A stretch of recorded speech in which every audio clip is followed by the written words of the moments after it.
Hi friends, welcome back. So today I'm going to try my hand at making a mini album. And this one is not my original idea. This is from a lady named Ginger. And I will try to link her channel below. But I saw it and it's a Waterfall mini album and I thought it was really pretty. So I'm going to try and make a spring one. And I dig through my stash and this is what I have, a Sweet Girl. It's kind of a retro, kind of vintage vibe. It's really pretty. Hopefully you guys can see that with the glare there. Even though I'm not going to do like a little girl theme, but I just thought I liked the paper, and it is kind of vintagey retro kind of a vibe. So this is the paper pack I'm going to use, and I have some medium weight chipboard right here. This was a 12 by 12 paper that I cut into pieces. So we have two of these are at 4.5 by 8.5, and then one of this is 3/4 of an inch by 8.5. So those are the three pieces of chipboard that we need. And then I'm going to go ahead and pick out some paper here for the whatever I want to be on the front of the album, so whatever I want to show. So I'm just going to pull this out. I'm going to leave the stickers in there for now because I don't need those. There we go. Okay, so here's the full pack that I have, and I'm going to save this part for something else right now. I might come back to it, but I'm going to save that. So I'm just going to look through my paper here and see what I like. So this is not something I'm probably going to use right away. This is very lovely though, so I'm going to maybe use, oh, I love this one. This is the journaling card paper, and I hate to mess those up, but so I may not use that one. The polka dots are beautiful, and the clothing, isn't that fun? So I'm thinking, I love these flowers too. See, all this paper is just so lovely, I couldn't pass it up. And it says spring to me. Isn't that pretty? So, after looking at all these, I'm going to see which one I want to use for the outside of my cover. There's two more here. So I have those two pages, and then these here. Isn't that pretty? So actually, I'm going to go with this one, I think, as my outside paper. So for the cover, what we need is to take... I need to cut this down to a 10 by 11 is the proper size for this. So it has a little strip on here. I'm going to cut that off and save it. And I'm just using my Stampin' Up! Paper trimmer here. So I like to save these because I use these strips for other things here. So I'm going to save that. And then I believe I need to cut this to a 10 by 10. Okay, I was wrong. It's 10.5 by 12. So 10.5 this way by 12. Lengthwise, and I want the pattern to go this way, so I'm just going to cut it here at 10. Okay, so I'm going to cut this at 10.5 inches, and then I'll leave it at 12. And there we go. So then I'm going to move this out of the way, and there's my piece. And then I need to get my scoreboard out.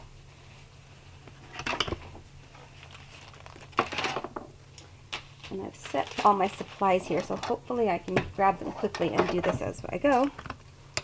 It's not going to take me too long. This is the scoreboard from Stampin' Up! And I absolutely love this scoreboard, so it is great. My shop will be listed below if you're interested in any of the supplies. So you're going to want to take out my tool here, and I'm going to want to score this at, I think 1 inch is what I want. So I'm going to do 1 inch on either of the sides and 1 inch on the top is what I'm going to do. So I like to use the smaller piece here.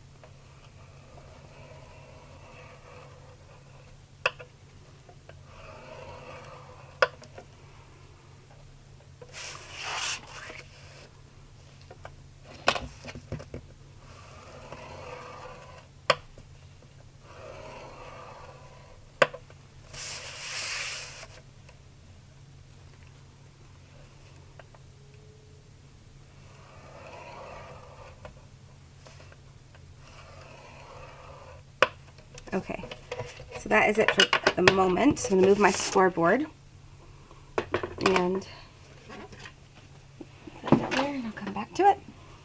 Okay, so now this is going to be my outside. So I'm going to flip it over, and now I have these marks where I have scored it. I'm just going to crease it again so I can see, because this is very, very bright. Isn't this pretty? This paper is so pretty. Normally, I don't use my paper packs because I save them. I'm such a hoarder. I don't like to save them. I mean, I like to save them. So I have my double-sided tape here, my tearing tape from Stampin' Up. And I'm just going to go ahead and put my tearing tape all along the edges of my chipboard here. So let me find it. Okay. So you just want to go all along the outside. Oops. This is really good tearing tape. I really do like it. I'm just going right to the edges.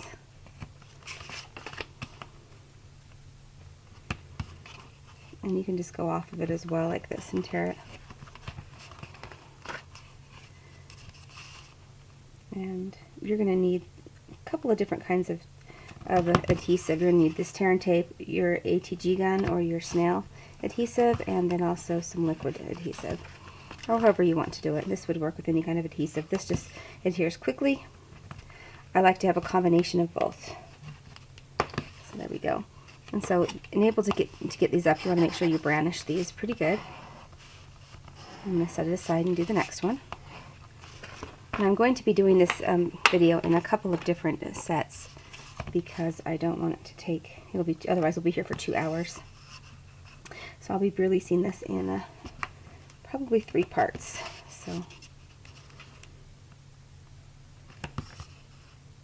and I will have my supply list listed and below so that you guys can go ahead and pick everything up. And if you want to make this with me, it'll be the time that it takes to make it.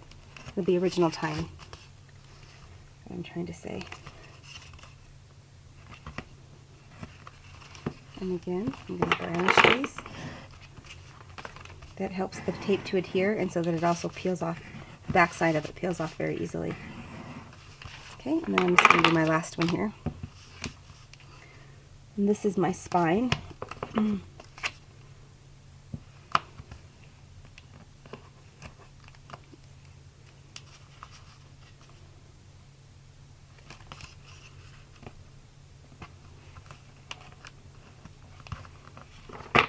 And I did that one just a little long, so I'm just going to cut it. Okay, and again, we're going to brownish these. There we go. Okay, and then the reason we have these marks are they are for lines for our book.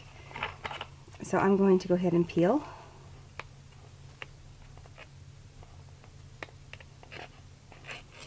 There we are. And then I like to use a little bit extra glue, so I'll show you that in just a moment. See?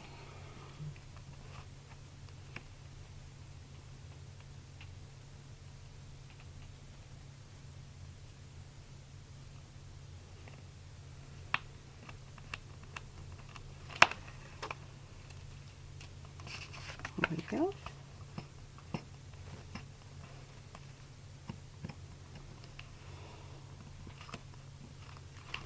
Okay. And then I have some of my Tombow glue here, and I'm going to just put a little extra glue in here.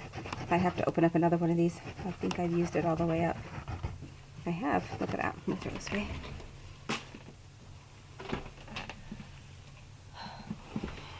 Okay, here's another of my Tombow glue. Okay. I just feel like over the long haul, the liquid helps it to adhere longer. Okay, so that's why you have the score lines here. And again, it's pretty hard to see it on my paper, but you're just going to go right up to the corners. Just folding this here so I can see. There we go. Just going to line it right up to the corners. Just making sure I do it great. There we go. And I'm going to do the same thing with this one here. I've already brownished this, so it should come off fairly easily.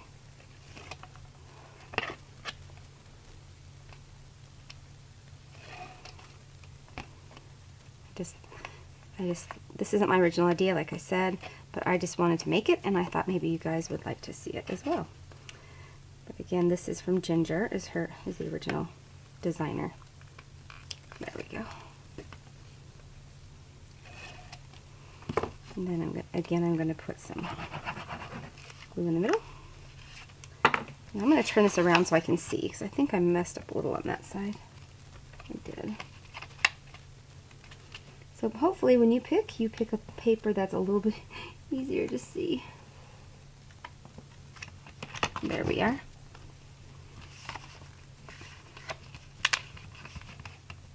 There we go. Just making sure that it'll go down. Okay, now this middle piece, we're just gonna center right in the middle of these two. So that should go down fairly easy.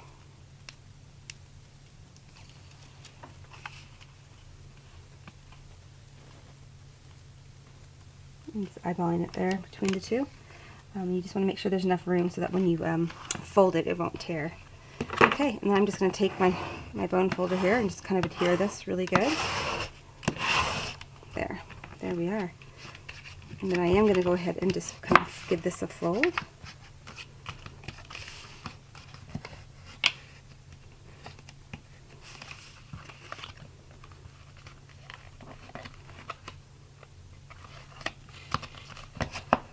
It should be fairly easy because we've already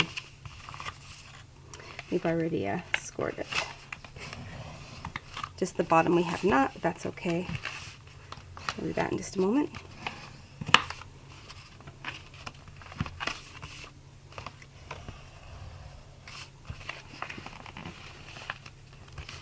I really like the idea of the score marks to help you have a line here to show you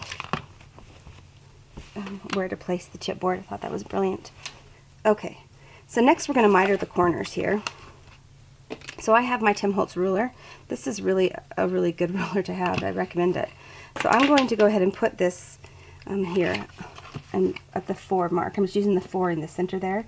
And then I'm going to go up 1/4 of an inch, an 1/8 of an inch, and then just mark this across like so.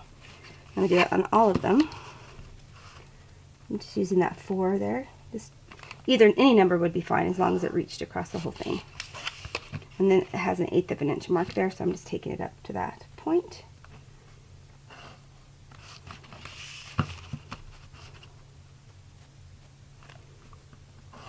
And there we are.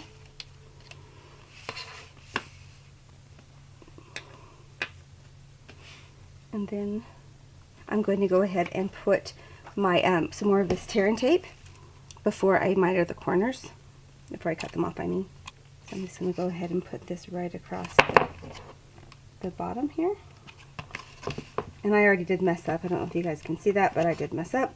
I put one up a little bit more than the other one because I couldn't see from the angle of my camera. But you guys do it your way and you'll be fine.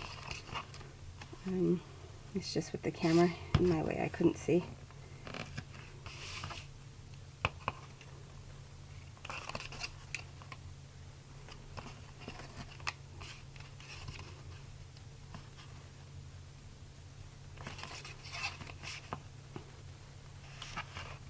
There we go. And again, I'm just going to brownish those. Really good.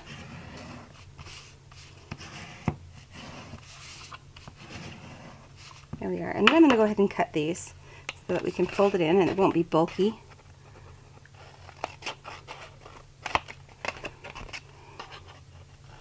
If you guys have made books before, then you know this is a really pretty easy book to make, this one here. It's really pretty. And I think it would make a great gift. So, okay.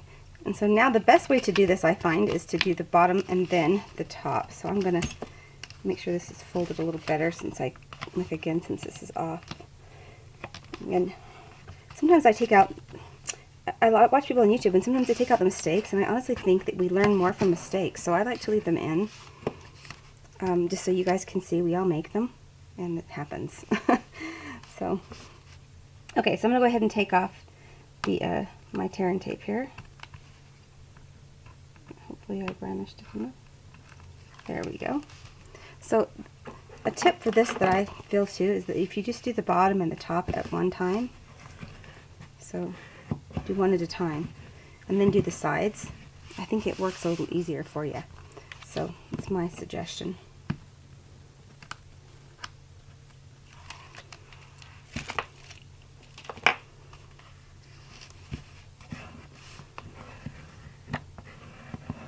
There we go. And then go and do the sides. I feel like that's a little better. So what you're going to want to do then when you get here is I just like to take make sure this is folded down here, so when it creases over,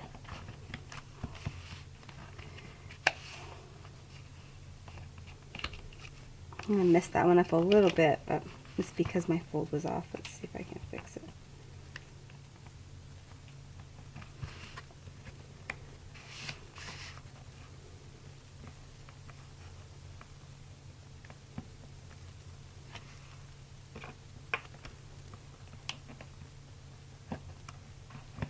Okay, so just make sure you push your the tip of your pin down, your bone folder, to get that corner. There we go. And then when you fold it over, it should be nice and flat. You know, I messed this up, but I'm going to cover most of that up with paper. You can see how that one looks a lot better. So just take the tip and just make sure you're pushing down that corner and folding it in.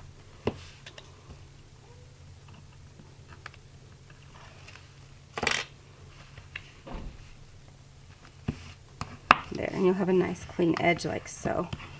See, so that's how it should look, right, like that. So excuse my error, but that's okay. We're going to be all right there. So now I'm going to pick a paper to go on the inside here. Okay, now I have I have picked this for my middle sheet. So this is what I want to layer on in the inside of it. So I'm just going to cut this little edge off here. And then I need this to be 7 3/4. See if I can do this right. By, I think it's 9 1/2. Let me measure again. By 9. 7 3/4 by 9. So that should do it. And that can go right on the inside just like that. So I'm going to go ahead and put that together. I'm going to use my ATG gun here.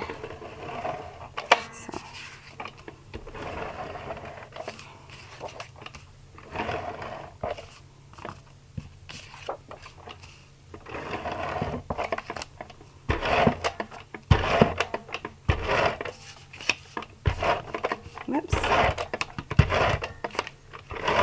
Okay, so that is it. Then I'm going to go ahead and just center this in the inside.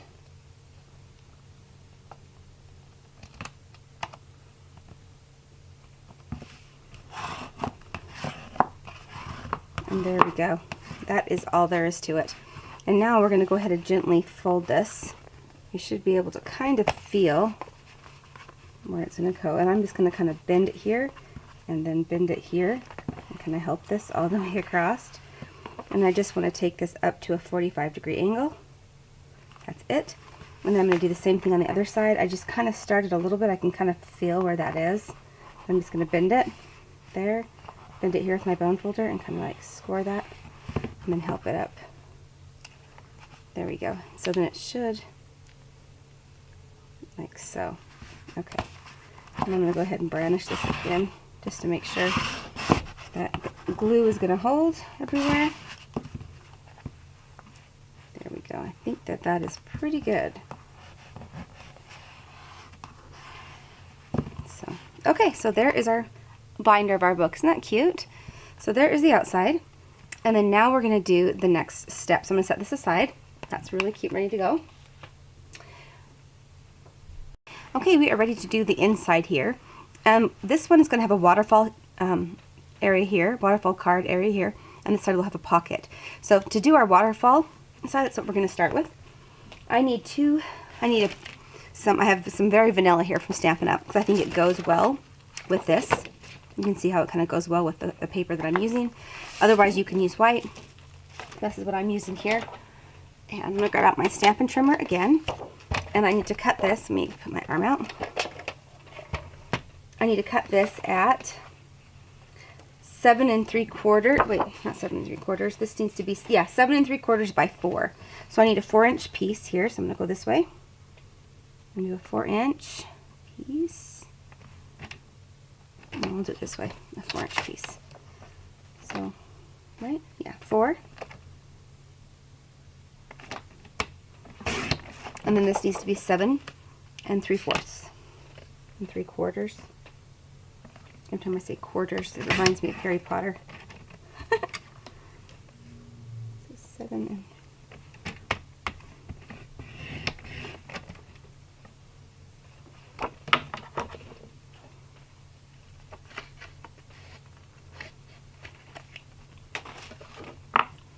Let's try it again. I felt it move, so 4, and then 7 3/4. There we are. So this is going to be the inside piece right here where we're going to put our waterfall on. Okay? So I'm going to go ahead and get a corner rounder, and I'm going to round the corner. And I just have my little Project Life corner rounder punch from Stampin' Up. So that's what I'm going to use. It's very easy. If you line the edges up with either side of this, you can just, punch it, and it will punch out really pretty on the edges. So that is what I'm going to use right here. You can see that. Okay, so I'm going to move this really quickly so that I can glue this down. So I'm going to get out my glue, my ATG gun, wherever it was. And then I'm just going to go ahead and adhere this down. You can also use tear and tape if you feel that that would be a stronger hold, or you can use liquid glue as well. I'm just using this. I feel confident with it. It's fine. I'm just going to put a fair amount on here. Okay, and then I'm just going to line this up at the top here with the same thing.